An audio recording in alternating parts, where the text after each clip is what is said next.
आपल्या यूट्यूब चॅनलला आजच सबस्क्राईब करा आणि हो, शेजारची ती बेल आयकॉन देखील दाबा की जेणेकरून आपल्या पुढच्या व्हिडिओचे नोटिफिकेशन तुम्हाला मराठा या राजपूत युद्ध में कौन अधिक प्रभावी थे? युद्ध में सबसे ज्यादा प्रभावी होती है रणनीति। अगर मजबूत और बिना लीकेज वाली रणनीति होती है तो युद्ध आपको इतिहास में यही मिलेगा। खैर, बात है कि मराठा और राजपूत इनमें से युद्ध में अधिक प्रभावी कौन था। ये हम जानते हैं कि दोनों ही योद्धा का जाति रही है। अपने अपने समय में दोनों ने ही विदेशी आक्रांताओं से युद्ध किया।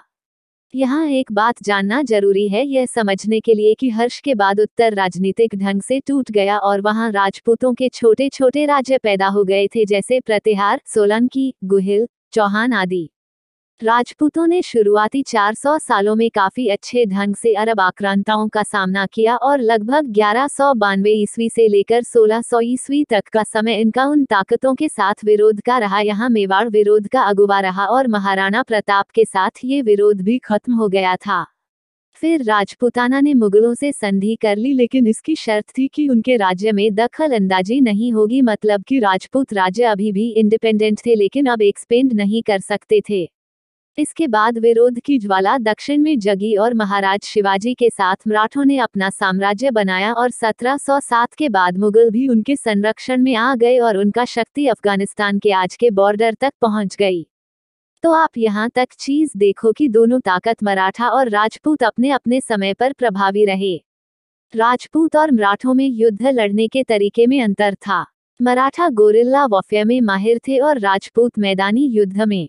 राजपूत योद्धा युद्ध में परिणाम के लिए नहीं लड़ते थे, सिर्फ आन के लिए लड़ते थे। उनके लिए परिणाम सेकेंडरी चीज थी, वहीं मराठों के लिए परिणाम प्रथम था। केन प्रकारेन, इसीलिए अंगेजो तो वो दुर्जय रहे।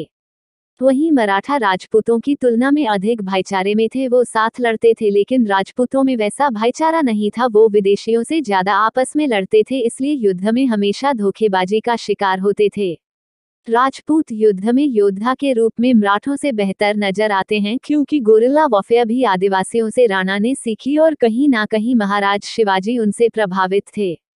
लेकिन चतुराई और रणनीति में मराठा योद्धा बेहतर थे। अगर हम पानीपत को अपवाद मान ले तो हमें अंदाजा हो जाएगा कि वो कितने काबिल सैनिक थी, बल और बुद्धि दोनों से। वहीं मराठाओं को लगातार अच्छे कमांडर मिले और उनका एक उद्देश्य था साफ स्वराज। ऐसा राजपूत योद्धा के साथ नहीं था, वो सिर्फ वफादारी निभाते थे और वचन के लिए जान देते थे। वो अपने सरदार के वफादार होते थे, मतलब मैं कह सकता हूँ राजपूत ज्यादा आज्ञाकारी और भरोसेमंद योद्धा थे, वहीं मराठा चतुर और संगठित योद्धा थे।